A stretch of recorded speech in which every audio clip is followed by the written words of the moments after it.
Bonjour sorciers et sorcières et bienvenue dans le Boudoir ésotérique, le podcast qui décrypte le monde merveilleux de l'ésotérisme et de la spiritualité. Je suis Shamsoel, passionnée d'ésotérisme en quête perpétuelle de réponses. Alors si toi aussi tu cherches à explorer les méandres de cet univers magique, allume une bougie et de l'encens, installe-toi au calme avec une petite potion chaude et accompagne-moi dans cette traversée ensorcelante.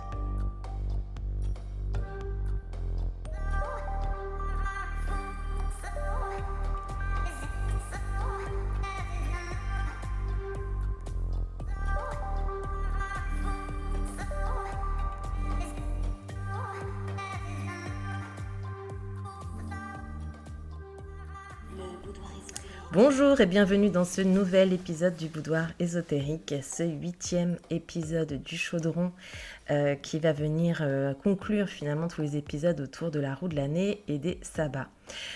Alors après le dernier sabbat phare de la roue de l'année que nous avons vu précédemment, qui était celui de Samhain, il est temps maintenant d'entrer en introspection.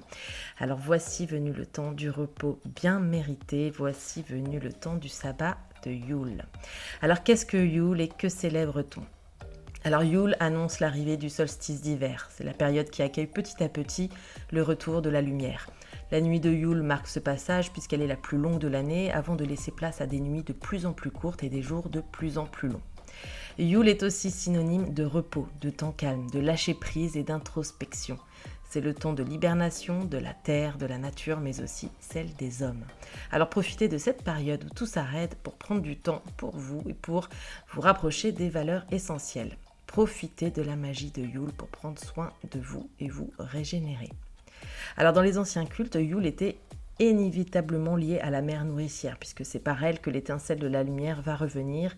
C'est elle qui a cette capacité de donner la vie.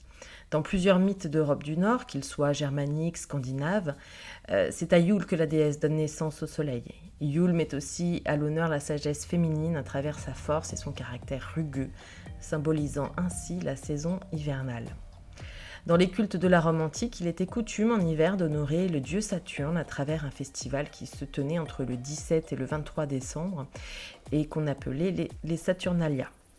Enfin, on ne peut pas parler des divinités du solstice d'hiver sans évoquer les traditions celtes qui honorent la bataille gagnée du roi Chêne contre le roi Hou.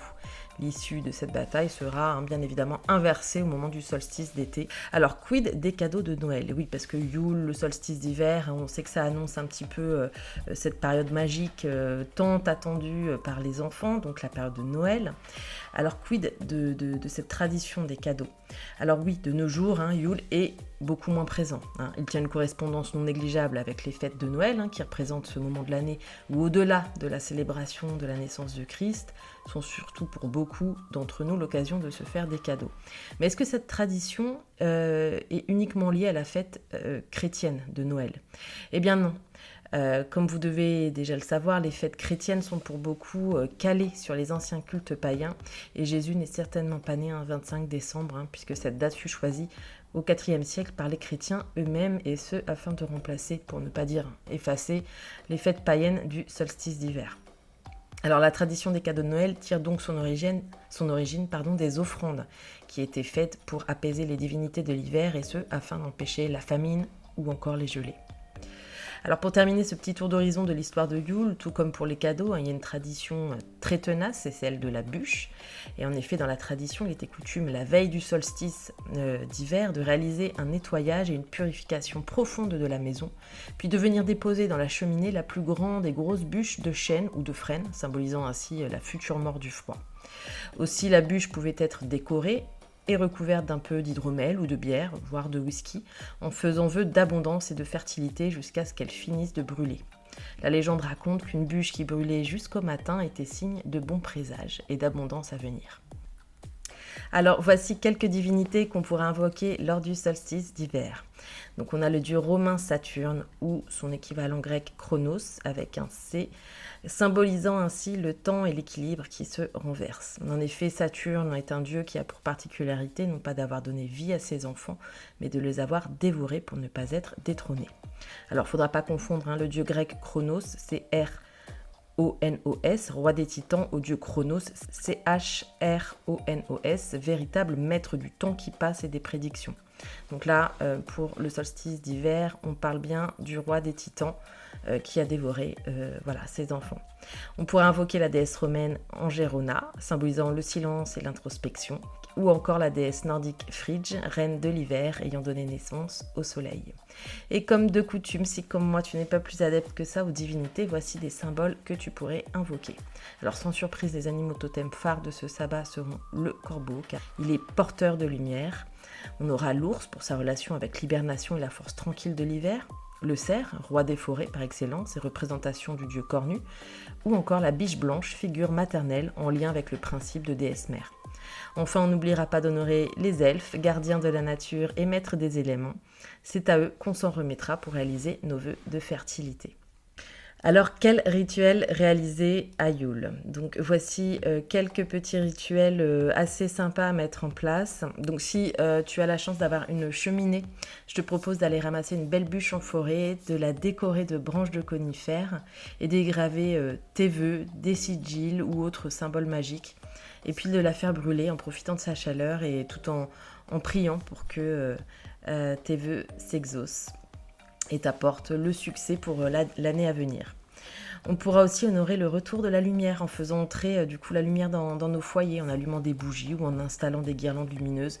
Voilà un exercice plutôt simple, surtout quand on a les sapins de Noël qui sont installés dans nos intérieurs.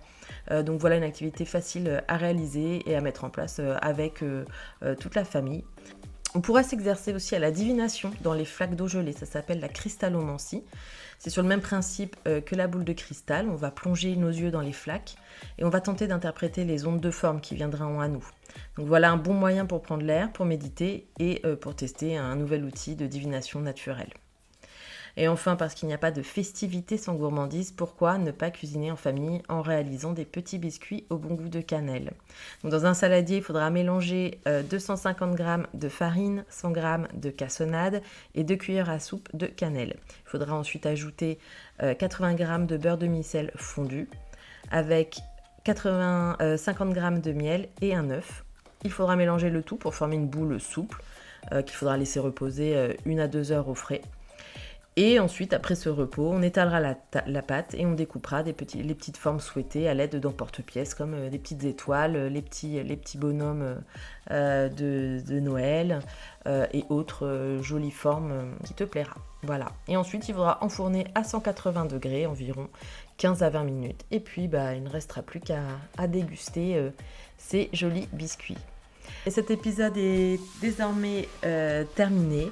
Et pour préparer les festivités de Yule, je t'invite à aller sur mon site internet www.fanwell.com dans l'onglet FAQ et outils. Il y a une rubrique qui s'appelle Grimoire dans laquelle tu trouveras une fiche à télécharger qui vient résumer certains des rituels énumérés. Il y a aussi sur mon site internet la possibilité de trouver une fiche à télécharger avec un tirage spécial Yule. Donc n'hésite pas à aller checker sur le site.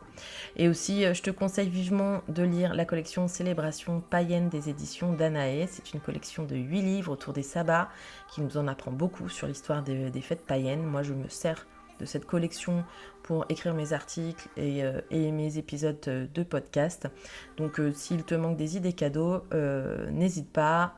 Cette petite collection Célébration païenne aux éditions Danaé serait le parfait cadeau pour une sorcière. Voilà, et je t'invite à me rejoindre sur les réseaux à @lpmd.fanwell et que de belles énergies t'accompagnent sur le chemin de ton initiation magique. Un joyeux Yule doux et reposant. Do Pobacena. À bientôt.